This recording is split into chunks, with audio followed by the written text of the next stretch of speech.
Tonight on Reality Reflex, it is the first episode of Rupaul's Drag Race All-Star 6. All the shade, all the looks, here we go. Alright everyone, so it is Tedley here and we are going to get right into it tonight. There is so much to talk about. This is Reality Reflex, we're bringing it back. We're here to talk about Drag Race every single week. Stunning! So one of the most important things about episode 1 of RuPaul's Drag Race is the walk-ins. And so I'm just going to tell you guys what my favorite looks were in no particular order. First up, we had Akira Chanel Davenport, who I am loving this look. I didn't necessarily care about the face reveal that she did, but the outfit, the goal, the beauty, it was there. And so I am 100% feeling this entrance look. This is quality. She saw season 13 and was like, if Ru calls me to the stage day 1, I'm gonna be looking beautiful. After that, we have Raja, who just looks fabulous to me. Like, the colors on her skin were just looking fierce as fuck. She was looking fierce as fuck. She was looking refreshed. And she was looking ready to bring a whole new energy to All-Star 6. Yeah, bitch. Work. Another fabulous entrance look is Yara Sofia, who, girl, well, she's still skinny as hell, just as skinny as she was like 10, 15 years ago on season 3. And so she comes in looking great, her drag is looking great, her energy is great. So I am standing the return 1, 2, 3 of Yara Sofia. Then we had Silky Nutmeg Ganache, who I personally thought several of her looks on her season were a little questionable. But this time around, she came here with a budget and she knows what she's gonna do. This entrance look, well, firstly, she had cookies and milk in her titties. I don't even know exactly how she did that, who orchestrated this amazing garment. And then the hair was some beautiful TLC realness going on. So I was 100% living for Silky, the return, the less crazy version coming soon. We also had Pandora Box, who came out looking like she was going to the Oscars. Like, she just looked primped and proper, fabulous, fierce. She looked like she was like, okay, little girls, the big bitch is back, because I'm all the way from season 2. Should have won All Stars 1, but I was sabotaged. And so she came back looking the most fabulous she possibly could. So I completely am living for the return of Miss Pandora Box.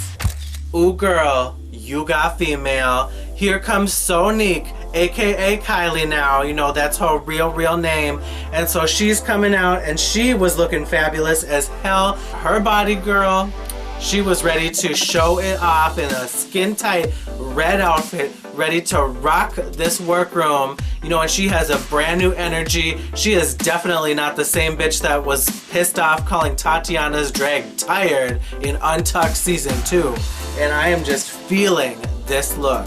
The mini challenge pops up with the help of Miss Piggy, who finally has her RuPaul's Drag Race review, but the bitch couldn't even come and showing like up in a box, like, you know, like a Muppet or whatever. Like, I was like, girl, she should be right there. I mean, you know, they'll be safe in that box with the corona going on.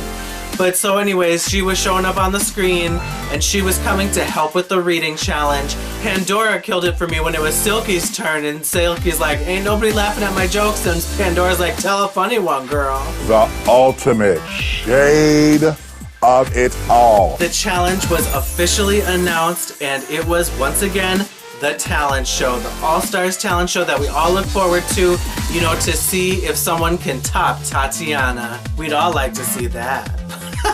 So the challenge happened, the All-Stars talent show, and let me break down my top 3 best and top 3 worst performances of the week. Number 3 for the very best. As far as the best is concerned, number 3 for me was Raja, who did the Bianca Del Rio I'm gonna make a dress in a minute routine, except she only took like 30 seconds, then she threw the shit on and was fabulous. So she definitely killed this whole shtick, and she served it, and she looked fabulous, and she deserved to be in the top. Number 2 for my best performing queens this week was Akira Chanel Davenport, who amongst all the dance routine bitches and all the song bitches, hers was the best because she was bringing flavor and energy that none of those bitches could match. It was a performance, it was real, it was good. Number one for me, and I do have to say, like, I've been watching Drag Race since the beginning, so I am fond of the old school bitches, but like, I just could not help laughing at the damn Yara Sofia titties, titties, titties routine. Like, I could just hear that song over and over again, singing about her damn titties, having that shit bounce around. Like, they were like, I don't know what was going on with those breasts. Like, was there some kind of department malfunction where they were going all over the place and she was just working with it? Like, I don't know where she got that shit, but that was some fabulous titty play realness. And now let's get to my personal worst. Number 3 for the worst performance at the talent show was Jan, who presented a, like, just, it wasn't bad, but it was forgettable. It was just this generic Jantasy thing that she's already done before. She's bringing it back. We didn't want to see it again. And it was just like, give us something else, girl. We can dress in like a light purple outfit with light purple hair. We've already seen it. We want to see what else you can do. We want to experience a real Jantasy, you know, give us some dimensions and shit. You know, we need to see that coming up. So that is why I put Miss Jan's Jantasy number 3 of the worst of the week, in my opinion. Number 2 for the worst performance for me was Sonique, unfortunately, and I do love the bitch. Like I said, I stan the all queens. However, in this case, like, that lip sync of her versus Morgan McMichaels was my standard I was going for here. I wanted to see her do flips. I wanted to see gymnastics. I wanted to see her put Katya to shame, as she could most certainly do, but she didn't quite do that. She wanted to do a singing and like reimagining her whole persona, so she didn't want to do the same stuff that she'd already done before. Well, I don't think anybody has a question of who number 1 for the worst is of this week, because clearly it was unfortunately Trinity K. Bonet, the queen that has been, you know, craving to get back the most, I feel. Like, she's been in all the fan groups, you know, people have been loving her and everything, and so it's just like she was so dedicated to getting here, but then she like knew she was taking a risk of doing the comedy routine, and even on her season she needed several weeks of build up to get to the comedy level she was at for her performance. So unfortunately, I don't think that this was a risk she should have taken, unless she had Bianca Del Rio in the backstage being like, work it, bitch. Like, she really, like, still maybe needed to get a little more into her zhuzh and into her jive in this competition before she tries to pull out some real out-of-the-box shit like this. I was rooting for us. And now for my top 3 shadiest moments of the week. Number 3 shadiest moment was when Miss Piggy thought she was off Skype and she started talking smack about Rue, saying like, I can't believe how long it took me on to get on this shit. And Rue was like, oh, you forgot to turn off your cam, girl. That was some serious shade. Is this bitch for real? Number 2 for the shadiest moment of the week was how the show did Serena full tea. So basically they gave everybody else fabulous intros, walk-ins for this scene, and what did they do? They gave her some womp womp music or whatever. Like, she basically showed up and like it was just like they didn't even give a fuck. Like, the show was super shady about this. Like, I feel everybody that comes back deserves a badass, bomb-ass intro at very least. You know, like, let them come in with some fierce music. Let them come in presenting themselves well. Don't do them so dirty coming on in. So the show versus Serena was my number 2 for this week.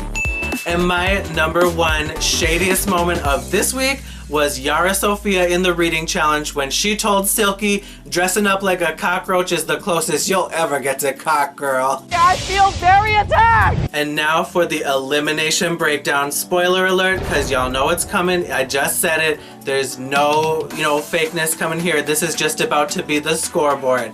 So this is how it broke down.